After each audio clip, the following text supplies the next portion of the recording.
Academic clastic channel पे आप लोगों का स्वागत है। आज हम लोग बिहार बोर्ड का जो क्लास 8 उसका चैप्टर 4 था कपड़े और रेसे जो था, कपड़े तरह तरह के, रेसे तरह तरह के, इसका प्रश्न अभ्यास करेंगे। ठीक है, तो इसका पहला क्वेश्चन जो है वो है फिल इन द ब्लैंक्स। ठीक है, रिक्त स्थानों की पूर्ति कीजिए। संश्लेषित रेसे डैश अथवा रेसे भी कहलाते हैं। तो संश्लेषित रेसे जो हैं वो कृत्रिम, ठीक है, या मानव निर्मित रेसे कहलाते हैं।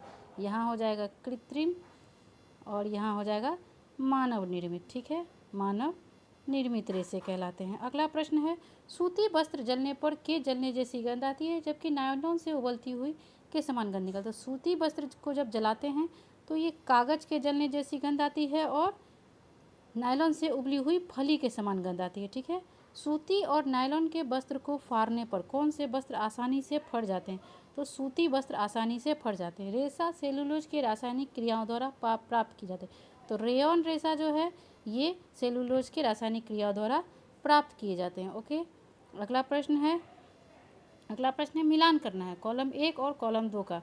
ठीक है, तो इसका होगा रेशम। रेशम का जो आंसर होगा वो होगा प्राकृतिक रेशा। रेशम जो है ये प्राकृतिक रेशा है, जबकि पैरासूट जो है ये नायलॉन का रेशा है। ठीक है, कृत्रिम रेशम हो जाएगा, ये हो जाएगा रेयॉन। कृत्रिम रेशम है रेयॉन। टेर्लिन जो है ये संश्लेषित रेशा है। ओके, तो ये आपका मिलान करने वाला क्वेश्चन था।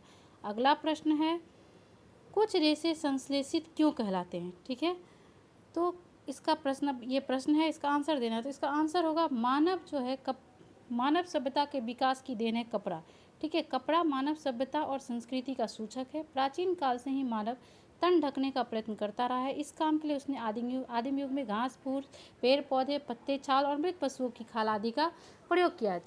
लेकिन इससे कब संतुष्ट होने वाले थे मनुष्य? पौधों और जंतुओं से प्राप्त होने वाले रेशों से बने कपड़े के गुण जैसे जल्दी गंदा होना, धोने से सिलवट पड़ने, रखरखाव में परेशानी तथा इसकी सीमित उत्पादन ने विज्ञान के विकास ने एक नए रेशे के आविष्कार में मुख्य भूमिका अदा किया। आज रासायनिक संश्लेषण प्रक्रिया के द्वारा रेशों का निर्माण होने लगा है।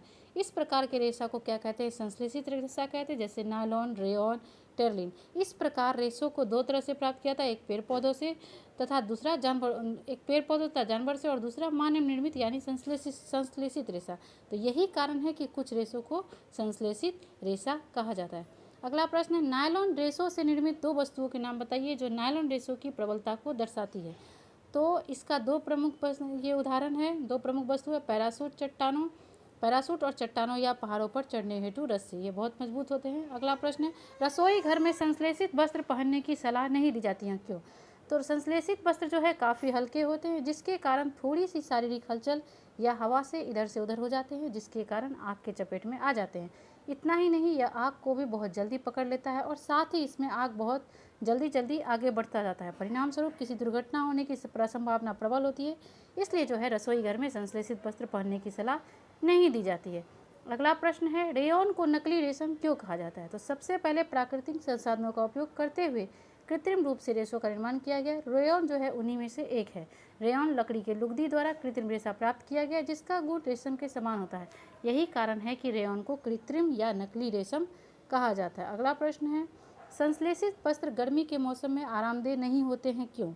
तो संश्लेषित वस्त्र में जल ग्रहण करने की क्षमता बहुत कम होती है तथा उष्मा का कुचालक होता है, यानी धूप या प्रकाश को ग्रहण कर काफ़ी गर्मी महसूस होता है। साथ ही पसीना को भी नहीं सोख पाता है। इन्हीं कारणों में ये जो है गर्मी में आरामदायक नहीं होते हैं संश्लेषित वस्त्र। एक्रिलिक के दो उपयोग लिखिए। तो एक्रिलिक के दो उपयोग होगा स्वेटर बनाने में और कंबल बनाने में। अगला प्रश्न है, रेशा का नाम बताइए जो पहला जलने पर जलते हुए कागज का गंध देता है। तो इसका आंसर होगा, वह रेशा जो जलने पर जलते हुए कागज का गंध देता है वह सूती कहलाता है। जलने पर जलते हुए बाल का गंध कौन देता है? तो वह रेशा जो जलने पर बाल का गंध देता है वह रेशम कहलाता है। जलने पर उबलती हुई फली का गंध कौन देता है? तो यह नायलॉन देता है। संश्लेषित रेशों का औद्योगिक निर्माण वास्तव में वनों के संरक्षण में सहायक रहा है, इस पर टिप्पणी लिखना है। तो इसका उत्तर होगा प्राचीन काल से लेकर आधुनिक काल तक रेशों के निर्माण में पेड़ों का भरपूर उपयोग हुआ। आधुनिक काल में रेयॉन बनाने में लकड़ी का लुगदी का प्रयोग किया जाता रहा, परंतु रेयॉन के बाद नायलॉन, पॉलिस्टर, टेरिकॉट, एक्रिलिक में लकड़ी का उपयोग नहीं हुआ और आज संपूर्ण आवश्यकता की पूर्ति सिर्फ वस्त्र के रूप में ही नहीं बल्कि जरूरत की अन्य सामग्री जैसे कुर्सी, टेबल आदि भी कृत्रिम रेशों से बनाए जाने लगे। इस प्रकार संश्लेषित रेशों का औद्योगिक निर्माण वनों के संरक्षण में सहायक रहा। ठीक है, अगला प्रश्न, सॉरी ये इतना ही इसमें क्वेश्चन आंसर था। ठीक है, तो ये आपका चैप्टर 4 जो था कपड़े तरह तरह के, रेसे तरह तरह के, इसका प्रश्न अभ्यास था। वीडियो अच्छा लगे तो लाइक एंड शेयर जरूर करें। Thank you.